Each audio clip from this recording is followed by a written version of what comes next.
Assalamualaikum warahmatullahi wabarakatuh. Di sini kita akan membahas materi tentang geostrategi dalam berbagai konteks di Indonesia. Video ini dibuat untuk memenuhi tugas mata kuliah dari Pendidikan Kewarganegaraan yang diampu oleh Bapak Roni Hukum SPD MSc. Sebelum saya menjelaskan materi terlebih jauh, izinkan saya memperkenalkan diri terlebih dahulu. Perkenalkan, nama saya Devi Anda tahu, saya mahasiswa aktif Universitas Negeri Gorontalo, jurusan Kesehatan Masyarakat dengan NIM 811424063 kelas C. Jadi, apa itu geostrategi?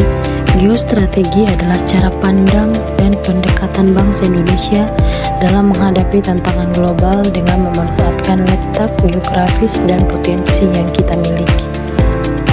Jadi yang pertama, kita akan membahas materi geostrategi dalam konteks ideologi di Indonesia dengan menggunakan analisis SWOT.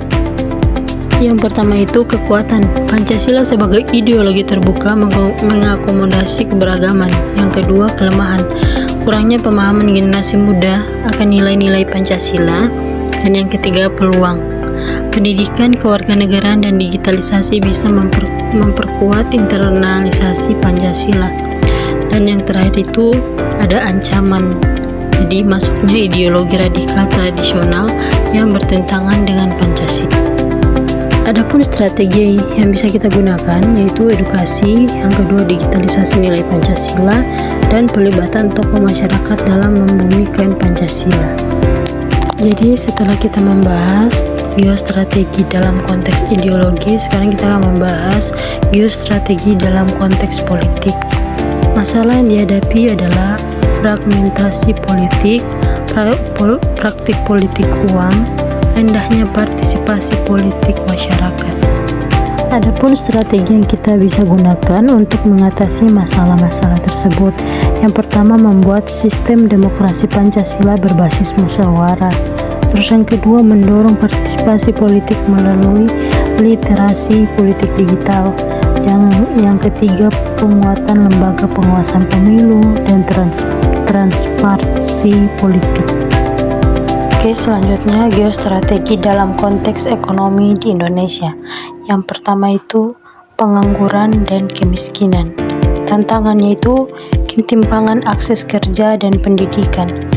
Strateginya itu bisa mengembangkan ekonomi lokal, pelatihan vokasional, UMKM, digital, dan padat karya. Bagian selanjutnya itu ada pendapatan hasil daerah atau PAD.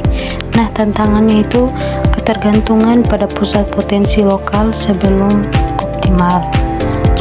Strategi yang bisa kita gunakan itu optimalisasi sektor pariwisata, terus restribusi daerah digital, dan hilisasi komoditas lokal. Oke, selanjutnya kita akan membahas geostrategi dalam konteks sosial budaya. Yang pertama itu isu radikalisme, terorisme, korupsi, stunting, gender, dan LGBT. Radikalisme atau terorisme yaitu penguatan modernisasi pengamanan, kontraksi digital, korupsi, penanganan hukum, dan integritas ASN. Ada juga stunting yaitu peningkatan gizi, edukasi ibu hamil, dan akses sanitasi. Dan yang terakhir itu ada gender atau LGBT, yaitu pendekatan berbasis hak asasi tanpa mengabaikan kearifan lokal. Adapun strategi umum yang bisa kita lakukan, yang pertama kolaborasi tokoh agama, lembaga sosial, dan negara dalam pendekatan persuasif dan edukatif. Selanjutnya ada geostrategi dalam konteks keamanan di Indonesia. Nah, tantangan itu ada kejahatan cyber, terus separatisme, konflik horizontal. Strateginya yaitu deteksi dini dan pemetaan konflik, terus cyber security nasional, terus pembangunan berbasis keadilan sosial. Selanjutnya yang keenam, geostrategi dalam konteks pertahanan di Indonesia. Jadi, Indonesia sebagai negara kepulauan itu berarti pertahanan maritimnya sangat penting. Strategi yang bisa digunakan yang pertama itu modernisasi alutsista, bonus demografi, pertahanan rakyat potensi negara, terus yang ketiga pelatihan bela negara dan cadangan, ketimpangan kualitas SDM. Strategi yang bisa digunakan investasi pada pendidikan dan kesehatan. Yang kedua peningkatan skill melalui pelatihan vokasional.